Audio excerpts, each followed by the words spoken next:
You set foot on foreign soil. Only this land isn't ruled by any country or government. In this land, we celebrate music. In this land, we celebrate games. In this land, we celebrate those who compose video game music. Welcome to the VG Embassy.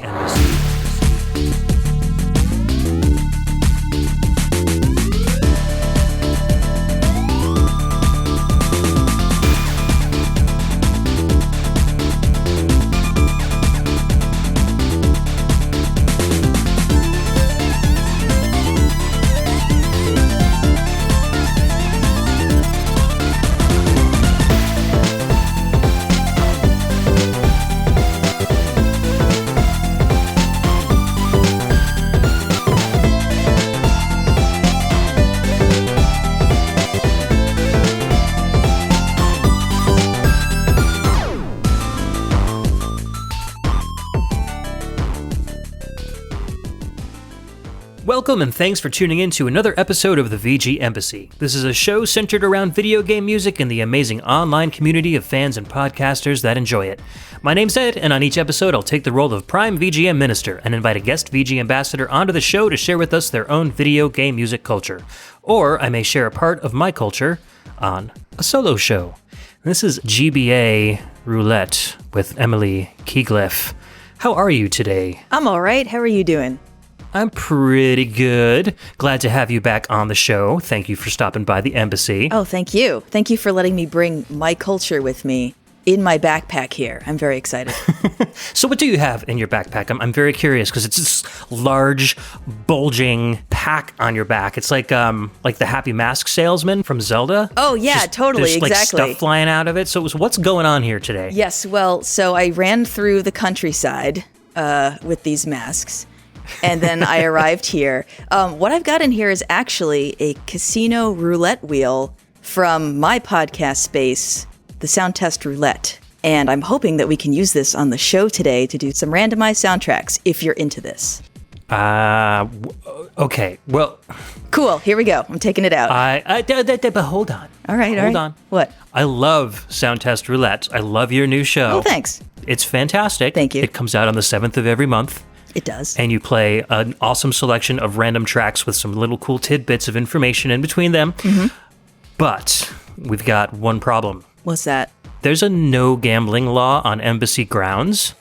Oh. So I'm not sure we can do like roulette stuff. All right. Well, at the embassy. So the idea was, or at least what I thought we could do, is that I could randomize 7 soundtracks, and then you'd pick a track from them, and vice versa. But I was sort of depending on this wheel as the method for choosing the soundtrack. So I'm going to pretend I don't have it, because that would be illegal. Yeah, you can just put that backpack away. Yes, okay, under the table, nobody saw it. And maybe we can come up with another method for randomizing some soundtracks. All right, so look, I've got this giant storage room full of video games.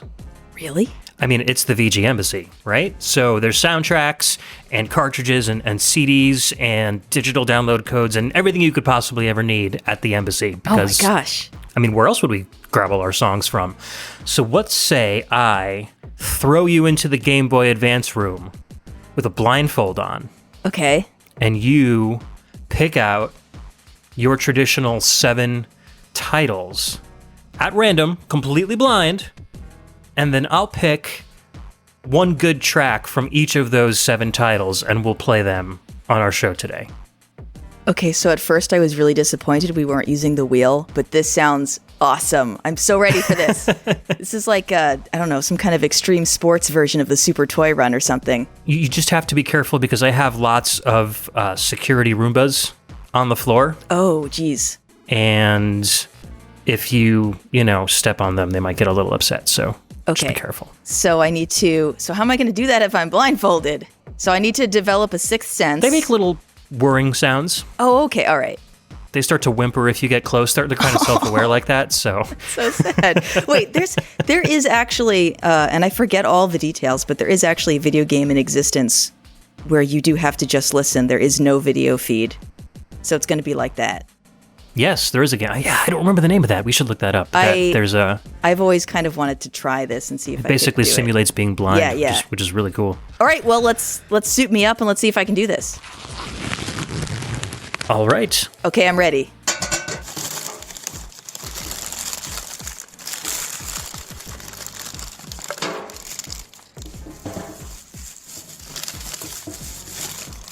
Okay, Ed, I'm back. I have my hands full of 7 soundtracks.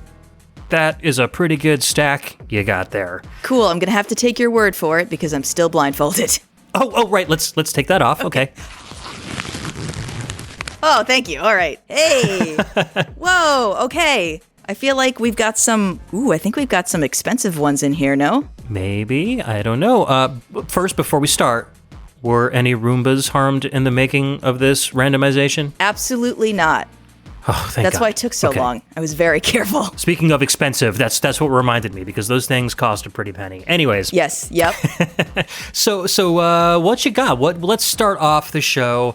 So you're going to give me a game, and I'm going to pick a track. So the randomization part is you picking out 7 random Game Boy Advance games from the entire Game Boy Advance library, correct? Correct. Okay, and then I will curate your picks by picking out one track from each of these games that I feel is awesome and worthy of being on the show. Exactly. Yeah, so there's a randomized element, and then there's also the personality element of your curating what gets played.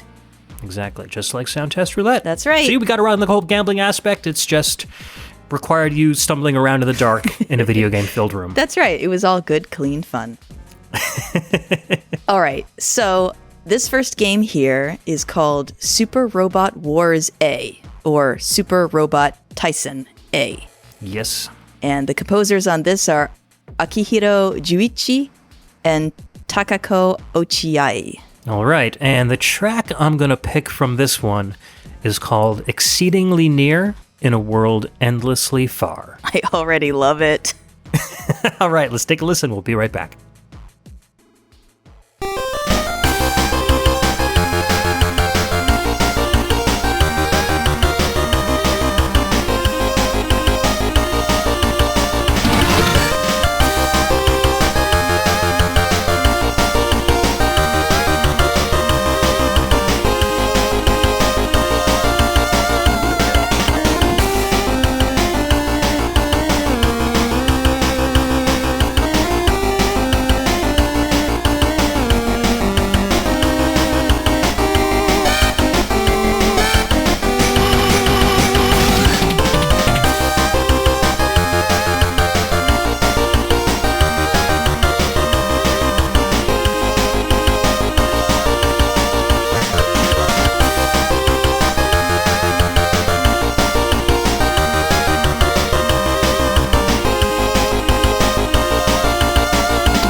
Oh my goodness, that was Exceedingly Near in a World Endlessly Far from Super Robot Wars A, aka Super Robot Tyson A, composed by Akihiro Juichi and Takako Ochiai.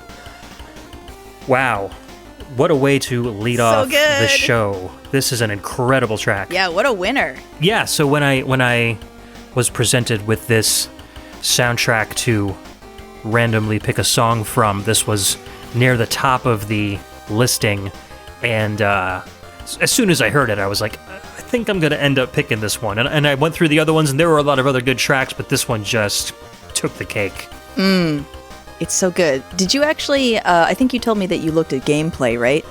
On this one, well, Super Robot Wars is part of a huge series of games that kind of collect different robots and mechs and monsters from all over Japanese media. So it's just like it's Ultraman and Kamen Rider and like Gundam and all these crazy robots just fighting each other.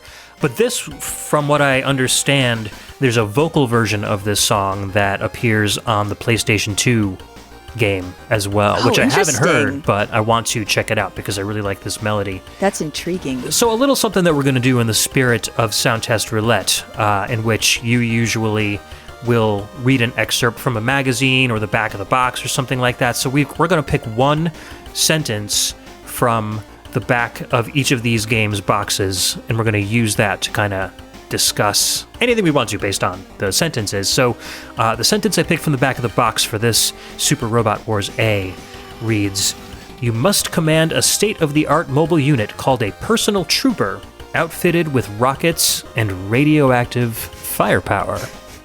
Radioactive firepower. I liked that, and I kind of honed in on the whole personal trooper and what it would be like to maybe have a personal trooper in real life. Oh, yeah. Like your own suit, your own mobile suit, your own mobile unit. I was almost thinking like having another person. Like you have a personal like stormtrooper like that just follows you everywhere you go. Oh, that's funny. Your own personal trooper. I see. So you're sort of, you're adding to the intention. Oh, that's funny.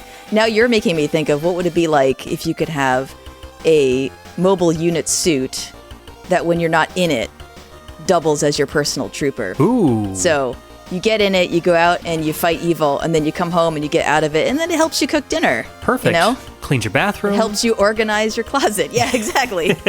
Gets your mail. See, for that's you. a real relationship. That's the real relationship to have with your mech suit, for sure. Yes. Especially if it can stand in line for you at the DMV. I mean, I would pay anything for that. Oh, yeah. And it probably wouldn't mind, you know? I would hope that we would be able to give the mech suit some leisure activities as well, you know? Allow it to go see a show or go to the park. Let it recharge its mental and physical batteries. Right, exactly, yeah. It's a two-way street, you know? It's not just... We're not just using them as our slaves, I suppose. And it would also have some built-in speakers that would play this song everywhere you go. All the time, while you're cooking dinner, while you're organizing your closet. And for Game Boy Advance, I mean, Game Boy Advance is a system that's not really explored that much, I think, in video game music podcasts, and I think a lot of people kind of gloss over it when they think about it and say, well, there's a lot of near misses and big misses on that system as far as soundtracks go, which is why I like that we're doing some random stuff here, because I feel like this is going to dig up a lot of gems that maybe haven't been heard of by a lot of people that are fans of VGM podcasts. So yes. This is one of them. I don't think I ever would have looked at Super Robot Wars A and said, hey, that might have an incredible song like Exceedingly Near and A World Endlessly Far. Yeah, that sounds like a killer soundtrack. I'll say this, though. Well, first of all, that is in fact, definitely the spirit of Sound Test Roulette, is to try to just dig up stuff that I wouldn't look into otherwise or might not get played otherwise. But I will say that if I actually saw an OST with a track entitled Exceedingly Near in a World Endlessly Far, I would be hooked and I would have to listen to it. I don't know if mine are labeled that way, but if they are and I actually saw this title, I would have definitely gone into it. The reason why I asked if you watched gameplay was because not only does the track sound so shmuppy to me, but this title is so shmuppy to me as well. Yeah. This reminds me of the Thunder Force titles that are things like his behavior inspired us with distrust and stuff like that. Their hunger made them desperate. You know what I mean? Yeah. I think this is actually like the title theme of the game. So it's like the anime sequence. You know, this is where you'd see all the monsters and all the mechs come out and do their crazy poses and stuff. And that makes sense based on it having vocals too. Yeah, exactly. So look, you've got this huge stack of Game Boy Advance games, and I don't know why you haven't put them down yet, but I'm gonna... Oh, I'm holding them lovingly. I'm gonna gradually take the weight off of your arms as we go through this show. No, so that's right. Yeah, I was gonna say, don't take them away from me. I'm just gonna cradle them, and then pick one of these little babies from the litter to give to you one by one. All right. So what's at the top of your stack there? I see a little spaceship on there, maybe. Yeah. In fact, we've got a soundtrack that is named Wing Commander Prophecy. And the composer on this is Vanni Mieli. All right. Question mark? Yeah. So this soundtrack, I'm going to be honest with you, it's not that great, but I did find a track that's palatable.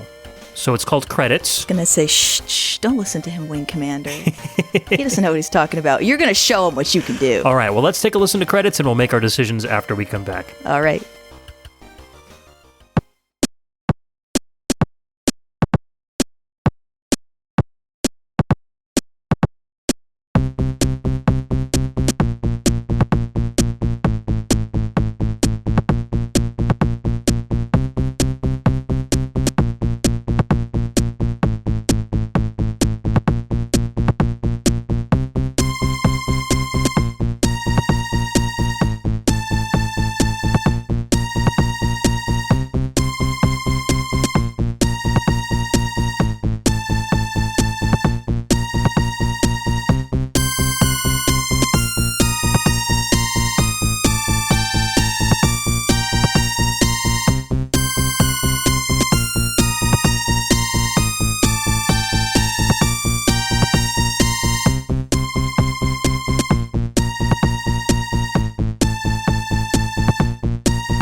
All right, that was the credits theme from Wing Commander Prophecy, composed by Vani Mieli. Good job, Wing Commander Prophecy. You did it. You did it. It's your very first MIDI composition. Yeah. Yeah. It's your 1985 Casio keyboard, the default setting. That is totally what it sounds like. Yeah, so this game, I watched a little bit of footage on YouTube, and the game itself is pretty cool. It's a full 3D game, which you don't get that often on the Game Boy Advance. It's got little still pictures of all the actors that you see in the full motion video sequences in the Big Brother Wing Commander Prophecy game from the PC and the PS2 and all that. Wow. I don't know why that surprises me, but whenever I see things like that on the Game Boy Advance, I'm always like, oh yeah, I could do that. Yeah, totally could. This was the one that had Mark Hamill in it too, so you do see Mark Hamill's likeness in the Game Boy Advance game, which is pretty neat. But yeah, I mean, this track, the other tracks play during gameplay, so they have even less complexity to them, if you can imagine that's possible. Just like two keyboard lines alternating like four notes over and over again. There's really not much to this soundtrack at all. But looking at the game looks pretty cool, and it looks like it might be worth checking out. I mean, if you like 3D flight simulators, if you like the regular Wing Commander games, this is a really cool one that you could just kind of stick in your pocket and take around. I don't know. What were you thinking about this song? I get what you mean. It doesn't have a whole lot of rhythm sophistication necessarily, but I feel like it has a lot of personality. I don't know. It definitely has personality. I find myself just sort of grooving along to it a little bit and feeling like there aren't a whole lot of demands being put on me. I just feel like I'm walking somewhere, like I'm walking home from school into town or something like that. This is like when Paperboy finally goes home and he's just... Yeah, totally. Paperboy, gets out of his personal trooper and makes some dinner with it. That's right. Makes some dinner, and then he's like, I'm going to go for a walk, and I'm going to go to Blockbuster, and I'm going to rent a VHS of something. Yeah, exactly. Then I'm going to go to bed at 8 o'clock because I have to be up at 4 a.m. to deliver more papers. That's right. It's a tough life, Paperboy. It's the no social life Paperboy, but he's got his personal trooper to keep him company. That's right. That is really funny that you bring up Paperboy, though, because this does have that sort of minimalistic, stripped-down Paperboy theme feel. That's what it reminds me of, yeah. Especially that kind of bass line. I mean, the bass line of Paperboy is way more funky, but this just kind of has that character to it. This is like the feel of the regular level plus the bass line of the obstacle course, but slowed down a bit. Exactly. So let's just let that music wash over us while I read you this phrase from the back of the box. Yes, please. Powered by the award-winning Blue Roses engine, Win Commander Prophecy explodes onto your Game Boy Advance system with spectacular 3D graphics, edge-of-your-seat gameplay, and a terrifying new alien menace. Do do do do. Yes. Yeah.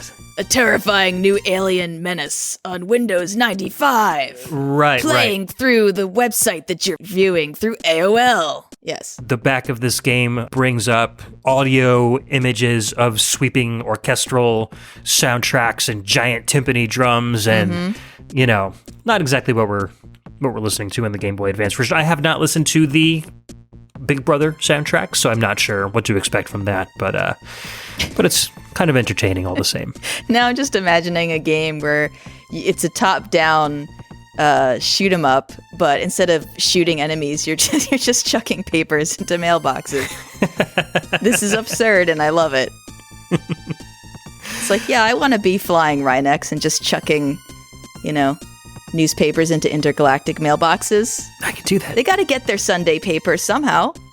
Paperboy in space. Space Paperboy. Paper Space Boy? Paper Space Boy? Space Paper Boy? Space Per Boy. Oh, that's it. Space Per Boy. You did it. Congratulations. All right, so let's move on. I know you got a couple more games in your lap there, so what do you want to hand me this time? Okay, we're looking at something named, I should say. Are you keeping those two comfortable over there, by the way? Do you have like a little basket with some blankets that you can just put them in? Oh, I was just kind of setting them up so they could watch us. Oh, okay, yeah, that's cool. Talk about the other, yeah. Oh, that's nice. They have their own little chairs, like little director's chairs. They have the names of the games on the back. Little folding. Oh, yeah. Little tiny chairs. And as they are the stars of the show. We have to pamper them, you know? That's right. And as we're listening to the track, Ed is painting in very tiny letters the names of the games on their individual chairs. Okay, this one is named Turbo Turtle Adventure. And the composer is Carl Larson. Okay, and in keeping with Wing Commander Prophecy and Space Per Boy, I'm going to play a track called Space Theme 2. We'll be right back.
All right, that was Turbo Turtle Adventure, composed by Carl Larson, and the track was called Space Theme 2.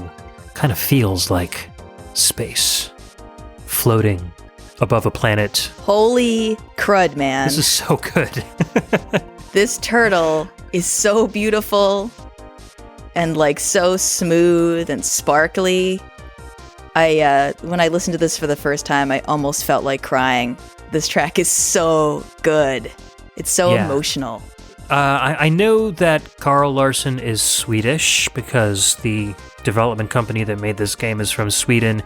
I feel like the composer probably had some time spent in the demo scene because this feels a lot like the stuff that I play on the Impulse project, where I play a lot of the stuff from the demo scene, tracking community, etc. Lots of Amiga mod files and such. This has that feel to it. It's just so relaxing and clear sounding, and it just, if I were playing a game to this, I would have no stress whatsoever. I feel like I would just soar through whatever was on the screen regardless of the difficulty. Right. Yeah, and it stands on its own. I feel like you could play this in a club and it's a perfect dance tune. People would probably think, now wait a minute, that doesn't sound quite right, because they would pick up on the ear feel, but I think it stands alone as a song in the sort of popular sense, if that makes any sense. Yeah, I mean, this would be a good song to play like at the end of the night, like as things close down, to calm the crowd down, to get them all out the door. Just be a mellow after hours maybe kind of track. Mm-hmm. So to further everybody's relaxing, emotional situation that they've got going on right now, let's read the back of the box. And from the back of the box, it says, "Guide Turbo Turtle through deceitful labyrinths and nasty traps to win his freedom, to once again swim the sea." It's so perfect. It's so very perfect. Echo. It is very Echo the I know, Dolphin. and we're in space, so we have it all. This is actually a spin-off game from the Echo series where you're playing as that turtle that Echo briefly uses to get through some very strong currents. Yes, only this time he's outfitted with turbo. Right, exactly. This is the turtle's day job. But in Echo the Dolphin, the turtle's just trying to hang out, and Echo is like, "Can I borrow you for a sec?" Let me just get over here real quick. I know you're a turtle, but you're faster than me for some reason. That's right. You're gonna block this riptide I can't swim against. Yeah. So actually, I took a little peek at the gameplay of this one, and it plays more like a marble game, actually. So Turbo Turtle kind of rolls up into a ball, and it's an overhead kind of game. And so you roll around this stage, and you collect keys to get into different doors. So if you can imagine, kind of like Doom, where you need to go get the red key and then get into the red door, and behind the red door is a blue key, and that'll get you through the blue door where you have to backtrack. It's kind of like that, but overhead and with marble physics. But really, really well done. Wow. Okay, so this game keeps surprising me because I have to tell you, when I saw the title Turbo Turtle Adventure, I was assuming that this was going to be a very young kids game. Yeah. The first thing that this made me think of was in certain arcades, they have some games that are really just for little kids to get tickets from. So you just basically hit a giant button and then you watch some kind of movie play that shows you something. And then depending on how the character does, you just get a certain amount of tickets. I don't know if you've ever seen anything like this, but there's specifically one that is designed to be Frogger, but you're never controlling the frog. It's just you decide to hit the button, and then you see how far the frog gets, and then how far he gets is how many tickets you get. But that's what I was thinking. I was thinking a super nerfed game. Right. Because Turbo Turtle Adventure just sounded so cutesy and neon-colored and soft. And then we get this track, and now you're telling me it's marble physics? I don't even know what to do, Ed, right now. Oh, I can tell you what to do. Play the game. Yeah. Yeah, exactly. Yeah, I thought, the first thing I thought was that it was a licensed title. There was probably some sort of cartoon somewhere called Turbo Turtle or something like that. And it was just going to be like a platformer. Anything with adventure in the title usually is like a side-scrolling platformer if it's on a portable system. So, but yeah, when I took a look at it, I was very, very surprised. I was very, very surprised at the soundtrack. I've never heard music like this on the Game Boy Advance before. Maybe Some of the stuff that Manfred Linsner does comes close, but this is just so smooth. Linsner's much more like aggressive and electronic, so Sure, I was very, very happy with this one, and this soundtrack's definitely going on my MP3 player for the rest of my life, probably. Okay. Turbo Turtles So, hey, 5. Speaking of this not being like anything you've heard on the Game Boy Advance, I do want us to talk a little bit about how we went about ripping these tracks. Oh, sure. Because we're actually listening to them in a better quality than you would be hearing directly from the system based on how Ed did it and how he instructed me to do it. So did you want to describe that a little bit? So, yeah, let's talk a little bit about how the Game Boy Advance handles music. So, the process from beginning to end is that the composer writes his song, creates his sound banks, kind of similar to the Amiga or the SNES. He gets his samples together, and then he imports the song into the Game Boy Advance game, and the Game Boy Advance plays it back while the game is playing. The problem is the Game Boy Advance hardware, to save on power, really, really crunches the sample quality of the music that's being played. So what a composer might put in might sound rich and beautiful and very dynamic, will come out sounding something like somewhere between an AM and an FM radio station that's like behind a mountain somewhere. It sounds really crunchy. There's not a lot of range to it. And so there's this process using a program called a GBA MUS Ripper that kind of undoes that whole crunchification process. It extracts the samples individually and also extracts the software scripts that tell the Game Boy Advance what order to play those samples in. And so it basically makes a MIDI file. Yeah, it basically writes a MIDI file that is the Game Boy Advance track with the original samples that can all be played back without that crunchification process. So what you get is the song as the composer originally intended, and it's fantastic. And so much of this music sounds so much better coming out of this method than listening to it on the real Game Boy Advance. So interesting. It's so interesting to think about putting content into a medium knowing that you're not going to get out what you put in. That kind of reminds me of how, certain consoles will have in the motherboard the ability to do S-video out or to do component out, but then they just didn't build a way, they didn't manufacture a way for you to be able to access that as a consumer, so you have to just deal with the lower quality output. But it's like, all of this is actually in the Game Boy Advance, it's just in the rendering process, real time. It just couldn't deliver this. So this is as it was intended. Yes, at least that's what I believe, and that's why I prefer doing it this way, both because it makes the listeners happy, and I think it would make the composers more happy to hear their songs like this instead of how it comes out, Oh, yeah, that's a nice thought. Yeah, for sure. So I feel like it's a justified process. Speaking of processes, let's move on to the next game that you've got holding there. So what is in your hands? Let me take a look. What is this? Okay, I'm gonna apologize to you straight up, little cartridge. I don't think I'm gonna pronounce your name correctly. This is named... I don't even know how to approach this. Do I start with an ig? A yig? We're gonna go with yig, because I like that. So we're gonna go with Yggdra Union Will Never Fight Alone. And the composers on this are Minako Adachi, Shigeki Hayashi, Kyoto Otani, Nobuo Kiyota, and Kyoko Nakamura. All right, and I'm going to play the track Record of the Yggdra War.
All right, that was Record of the Yggdra War from Yggdra Union Will Never Fight Alone, composed by Minako Adachi, Shigeki Hayashi, Kyoto Otani, Nobuo Kiyota, and Kyoko Nakamura. Very, very different theme than our last track. This one is probably equally as calming, though, but in a totally different way, right? Oh, that's interesting that you find it calming. I find it to be laden with purpose. Okay. It's giving me a lot of Ultima feels. So I feel like I'm on an adventure in an RPG. It's not foreboding exactly, but there's a hint of something to come. We know our purpose, and our purpose is going to be not easy, but we shall prevail. I think we're kind of on the same keel here. Like the last one I felt was relaxing in a way of like, we've just had like a big night out dancing and let's kind of like wind ourselves down and like, let's get out and get out into the night. Yeah. I feel like this is like a cathartic march through the woods or a cathartic walk through the woods kind of. There's action going on, but it's action that's benefiting you positively. Yeah, interesting. To me, it is that, but with a hint of the calm before the storm. It's this, I don't know if you're at the part where I am, but there's this part that sort of has a little bit of a... It's kind of a build-up, like a little bit of a crescendo. Yeah, but there's a little bit of a hint of something beyond, something under the surface, something in the future that we'll have to face. Like those little Game Boy arpeggios going on back there? I love that you pointed those out. They're so good. I'm not saying that it like takes me out of the song. It's a little bit jarring, but then they fit really well. So one other thing I guess we should mention is that in the Game Boy Advance hardware, if you could imagine, it's like a cross between an NES and a Super Nintendo. There are sample channels like the Super Nintendo has, but then they've also got some Game Boy, like OG Game Boy sound channels in there as well. Like their standard kind of wavetable synthesis channels. And so you hear those very square wave notes going on with these very rich kind of violin swells in this song. And it sounds kind of like two systems kind of playing at the same time. It's really interesting, but I think it works really well in this track. Yeah, the thing that interested me about how it made me feel was that we've got this very epic symphonic thing unfolding. We even have the chimes, and chimes, the rolling chimes, are usually used to signify, magic or something like that. But the Game Boy arpeggios in the background sounded more magical to me than the rest of the piece, and I think because it was so unusual in contrast. Does that make sense? Because usually when you use rolling chimes like that in a song, and even in this song, they're used sparingly to sort of underscore a moment or something. And then I just felt like I was feeling the way I usually feel about magical chimes, about those Game Boy noises. And it was so interesting to me because it was not at all what I was expecting. It sounded like that was the magic. The magic was the mechanical part. Right. If the Game Boy stuff had come in at the beginning of the music, sure, then you'd come to expect it. But it takes so long to get to that part that it just comes out of left field. So I totally feel where you're coming from there. What is that out there in the forest? Is that a Game Boy fairy? It's just a little Game Boy hanging out behind a tree. Yeah, exactly. In a little shire. With little wings, little winglings. Aw, that's so adorbs. Oh, this card has little winglings. How cute. So let's read a passage from the back of the box. The kingdom of Phantasynia has been conquered by the new empire of Bronchia. Princess Yggdra Uril Artwaltz, the sole survivor of the royal family, escapes with the kingdom's only hope, the Holy Sword Grand Centurio. Grand Centurio sounds like my grandfather's car, but... Yes! I was going to say, there's so much to unpack here. They gave you so many names that seem to be designed to be unpronounceable or difficult to pronounce, and then it sounds like the Holy Sword Gran Turismo. And suddenly we're in a racing game. I'm just curious about the new empire of Bronchia, because New Empire is capitalized, like the name of the empire is New Empire. Oh, interesting, yeah. So what happens 300 years from now when it's still called the New Empire? They're still going to call it the new... Well, and there's going to be the new Empire? Yeah. Yeah. They weren't thinking their naming conventions through. Yeah, there's New York and New England, and those are hundreds of years old, so Truth. I guess they're kind of following the same thing. But then there's the new DS and the new 3DS. And yeah. I remember when that was announced, I had the same thought of, well, this is going to get real confusing in the future. Mm-hmm. Oh, is that a new DS you have? No, it's a new DS. Or it's new to me, but it's not a new DS. Right. I just got a new old DS. Yeah. What? Yeah, exactly. It doesn't give us any hints about how to pronounce Yggdra. So it's Yggdra. And it's just kind of like, Wanderers from Ease. I think being Ease, hopefully yeah. they pronounce it somewhere in the game so you can figure out how to actually say it, but it's a word that just, there's 4 consonants in a row. How are you going to pronounce that? Oh, yeah, that's true. They might actually say it in this game. I forget again. This might actually be a game that's in a series of other games that are all across different consoles. I feel like I've heard this name before, but not necessarily attached to the Game Boy Advance. So I don't know. Maybe somebody listening might have some more information about the Yggdra Union series, and if the rest of the soundtracks are as good as this, because this is really nice. Good. I really like this. Very good. You got a lot of winners here. I know. They were. You picked out some good random. You sure you weren't peeking underneath that I'm headband? absolutely positive. All right. I promise you I did not cheat. Nor did I ask the little Roombas for any help. So, speaking of which, the next box that you've got sitting there looks pretty cartoony. What you got there? Yeah, let's take a look at this one. What are you? You are... Hi, Puffy Yumi, Kaznapped! So this is the band? Puffy Yumi? Yes, I'm pretty sure. Wow. Anyway, looks like it from the cover. Yeah, that just surprises me that a game that was released in our region is, well, I don't know enough about their popularity here in the States, but I still feel surprised. Composed by Tomoyoshi Sato. All right, and the track I picked is World 4 Desert Island.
All right, that was World 4 Desert Island from Hi Puffy Amayumi Kaznapped, composed by Tomoyoshi Sato.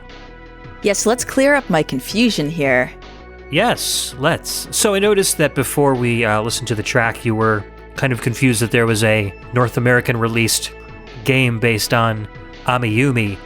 And yes, they are a Japanese, it's like a pair of pop punk kind of Correct. Yes. singers. And so that's how I know Puffy Amayumi is that one of my friends in college who was very into Japanese culture and anime was like, here, I made you a copy of the album Nice. You should listen to it. Okay. And I did. So Gotcha. Not knowing what you then told me, I just thought, well, that's really bizarre that North America decided to base a Game Boy Advance game on this band for seemingly no reason.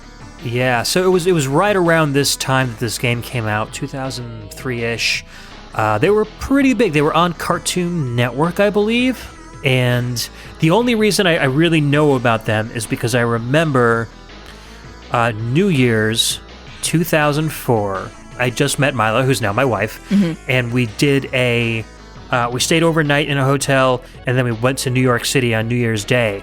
But New Year's Eve 2004, they had on Comedy Central, it was a Hi Puffy Amayumi New Year's Eve special. So they had the girls they were hosting, and they had stars come in and do musical numbers and stuff. So instead of watching the New Year's Times Square ball drop and all that stuff, we were watching Cartoon Network Hi Puffy Amayumi New Year's Eve. That's so funny. I've never seen the cartoon before, and I've never seen it since, so every time I see Puffy Amayumi, I'm just reminded, oh yeah, that's the New Year's cartoon, and that's all I really know about them. So, but it was entertaining.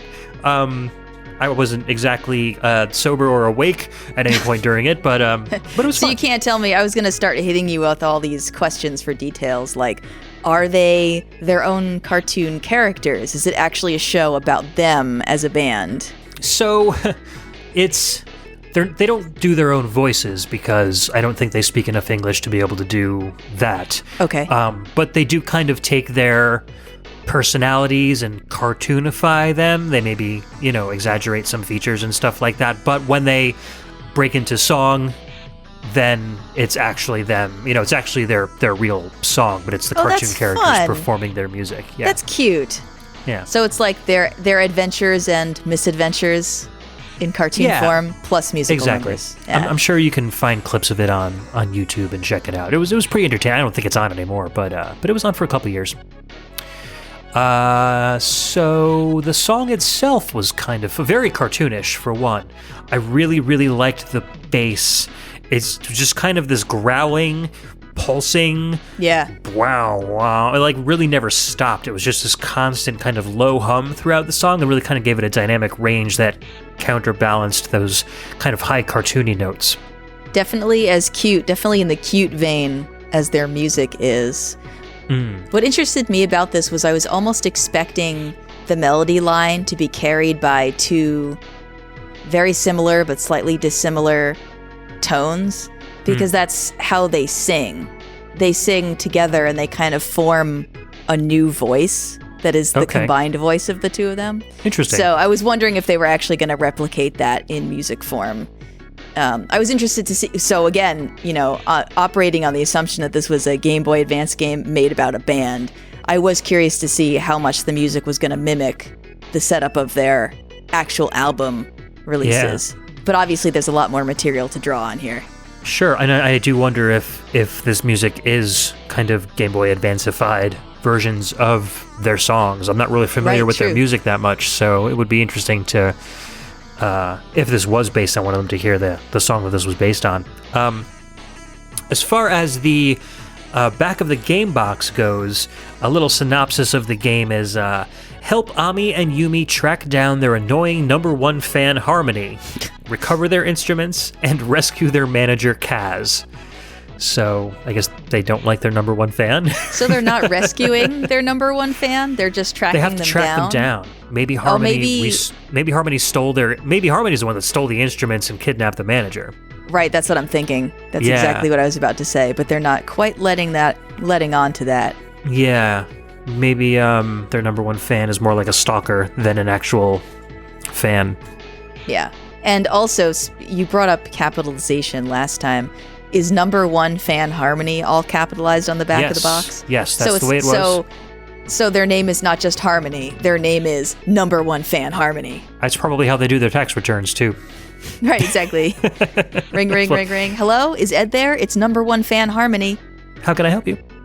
Oh, he's busy right now? I'll call back later, sorry. He's helping number two fan. Whoever that is.